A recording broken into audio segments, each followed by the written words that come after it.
Virtual Video Club, and this is for Tempus promotion. I'm hoping that you'll stay, so I can talk to you for days. You seem the type.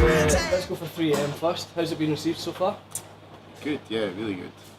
Last night was kind of the first time that we got to play it to like a Scottish audience. Yeah. Because it came out the week before we went and played down in England for the first time. So it was kind of like good to see it at our first kind of headline show that we've kind of played it at. But it's went down really well last night, so we'll see. Hopefully it goes down well tonight.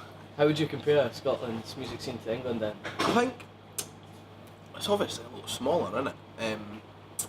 I guess the Scottish music scene really only consists in the Central Belt, or 90% of it does. You know what I mean? 90% is Glasgow and Edinburgh, isn't it? Like, and even at that, Edinburgh's not exactly known for it. So I mean, it all kind of centres around Glasgow, just the way that it is, unfortunately. But I think like Edinburgh's kind of getting there, and some other cities have like good bands coming out of them. You know what I mean? Like Aberdeen and Dundee, but I ultimately everything falls around Glasgow. Whereas England, it's kind of like everywhere kind of had. Kind of, like I think at the minute, like the indie scene in Scotland is like that's the thing that's in.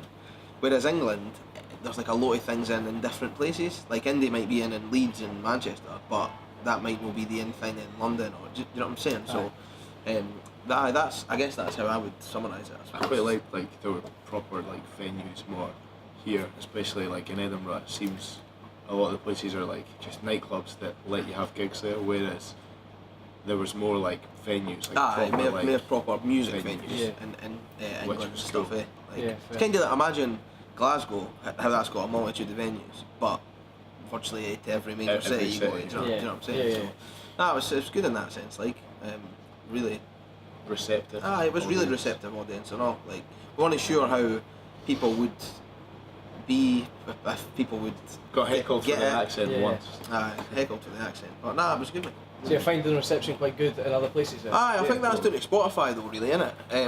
For spreading the tunes. Do you know what I mean? Like, because we played Leeds one night on the tour, and like it was like the first time we played Glasgow. It was mental. Like everyone singing the words of that. And obviously that's down to Spotify and kind of getting the music out there to people to listen. I went in it not knowing what to expect as well, so we were I'm pleasantly surprised. You know what I mean? If you go in with your expectations are really quite low, or anything, do you know what I mean? I'm the optimist. Anything above that kind of exceeds expectation, doesn't it? So, it's been good, mate. People seem to get the songs in there, so spot on. So what's been like your best and your worst gig?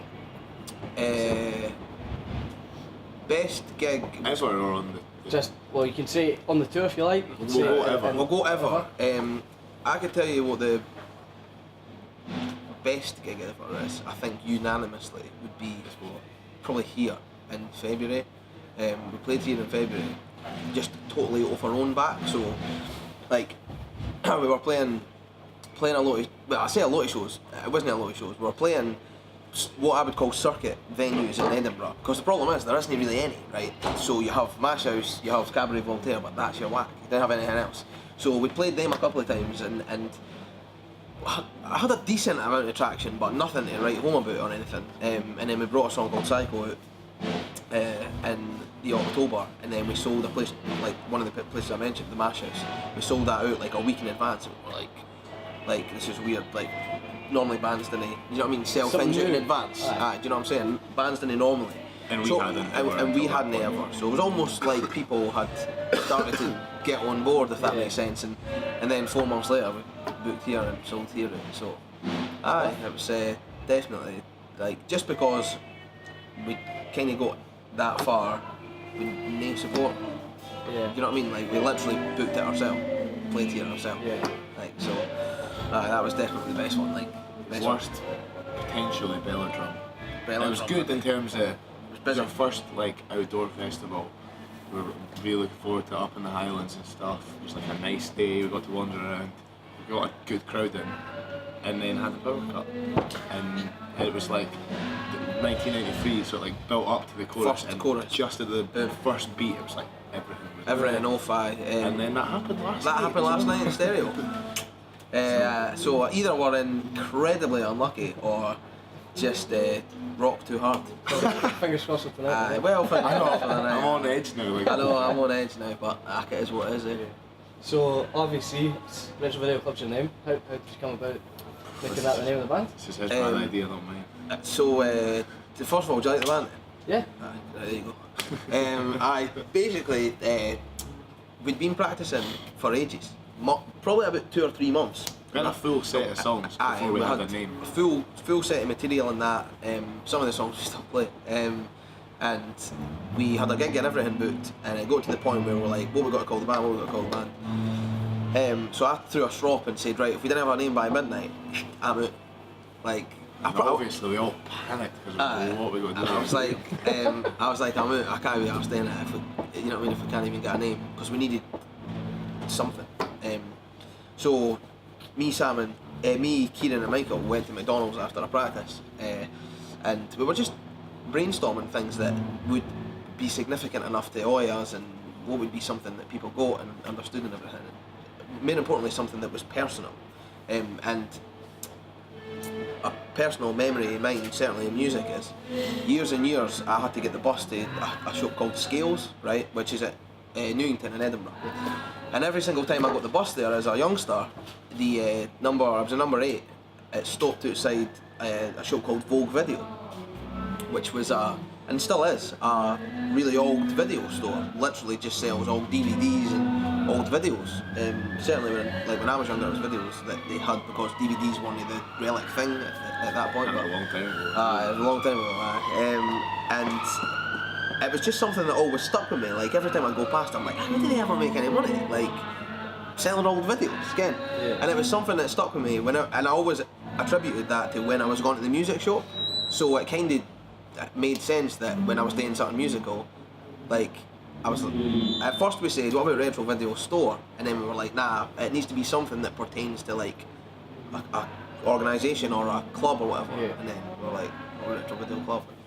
That was it. That was it. It's great, I love it. Sam loves it. Yeah. Sam came up with some great suggestions. I'm not going to share it all because I'm tucking away for the solo project. Some great suggestions he came up with that were amazing. They were.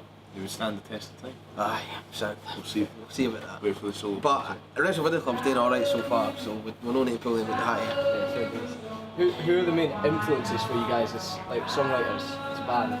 It's quite different. Like, we all kind of have varied taste in music, which is quite good in a sense. I'd argue Liam doesn't like a lot of the things that I like, but then when you bring it all together, in terms of production and stuff anyway, I can't speak for the songwriting, that's more you, but you kind of get like a mix of different tastes, which ends up being quite interesting. Aye, like, I think there's certainly bands and stuff that we all like. So for instance, me and Sam like really like Green Day, right?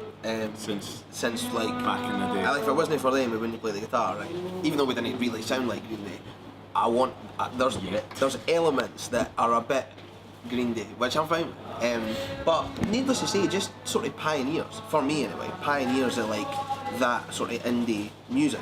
So I grew up literally, I was in high school when Arctic Monkeys dropped their first album. So that was like, oh my god, that was revolutionary. The Strokes' first album, I really liked the Fratellis, but probably my favourite band at that time would have been The Enemy.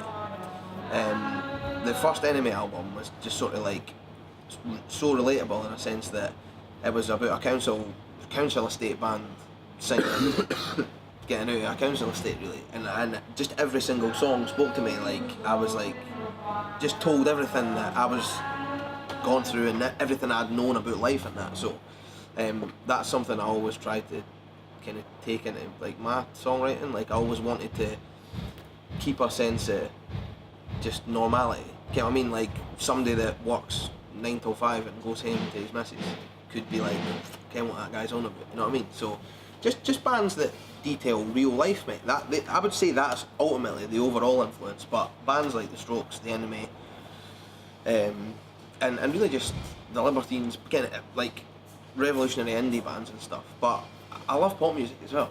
Like, do you know what I'm saying? Yeah. So kind of a big mix of everything, really, innit? Like, between all four of us. But in terms of the songwriting sense, definitely like sort of descriptive, like indie songs. Cool. And now that you're coming to almost the end of your tour, how's it been so far? Good, yeah, we were touring with Black Wars and Red Faces down in England, and then like a month later they're up here to play these shows, so it's good to be reunited and have a good time down in the English league as well, so it's been really good. Yeah. It was the first time we were in England, so we'd up until like 8 weeks ago we'd never played a show outside Edinburgh, Aberdeen or Glasgow, so I just sort of gets you a bit more battle hardened, doesn't it? Like, it gets you could tell we were a much better performing band by the end of playing every night. Like that totally, it like, just gets you razor sharp kind of, which is obviously what you're wanting, but there's nothing like Scotland, like, and I say that, but there must be a reason why every band when they come up for England they're like, oh my god, Scotland's, you know what I mean, amazing, just because it is, like, it just really is, it's just better. Yeah. Right, I'll go on to the quick fire questions. Aye, on the go. Yeah. Fire away. First one I've got for you is Hearts or Hibs? Hibs. Season tickets. So, Chinese or Indian? Indian. Chicken madras if you'd like to. Peshwari naan and korma for me. You guess it. Pub or club? Pub. Probably pub. Liam's like I didn't actually, shamelessly so, didn't really drink, so not much a rock star, I know, but probably a pub. Guitar or a girlfriend? Guitar. Oh, both. Shut up. Just say guitar. It means no. See him. He is what. It means guitar. That's what it means. So hold on now. Question. Hypothetical. Phone call in the morning. Green Day. Need you to come on tour for a year, right? Alright. Who's this stranger? Sorry, sir. We're actually conducting an interview at the minute. Just here to join us. We're actually conducting an interview at the minute, sir. No fans at the minute. No paparazzi. She said, right, a year. Boom. Away. Girlfriend, I'd play the bass. There you go. Yeah, easier. How's your Sarah for sitting on the fence? Wait, what was that conversation? No. Pass this over to Michael. as well. Michael, guitar or girlfriend? Quick fire question. What do you mean? As in, guitar or girlfriend? What, like for the rest of your life? Aye. That's quite a hard question. Shut up! No, it isn't, mate. How's that a hard question? You joking? You're gonna get when this comes no. out. Wait, Right. did you just come up with this question? Aye, they did. So nice. that's what they're asking. What is your answer to it then? If you're going My to answer? question, yeah. What? So Guitar. here's guitar. Here's the difference. Well, I mean, like, it's like, Right. that's like saying, like, well, I guess if you want that to be your job, No, exactly. Then Would you let that's- yeah. anything stop you? No. No. Well, exactly. So it's guitar. who's just going to get shown to? It's a guitar, isn't it? It's a guitar. Good question. Halloween or Christmas? Christmas. I've been in this Halloween spirit Christmas. for like. What? 2 Mate, I months. will interject here though. If you'd said mum or guitar, still would have been guitar. No, I'm kidding. It would have been my ma, because my mum's the love of my life. So there you go. Sorted. Word. So getting to the end of the interview pretty much. I think that's about all we've got for you. Good. Anything else you'd like to say? Stick in, didn't stick out.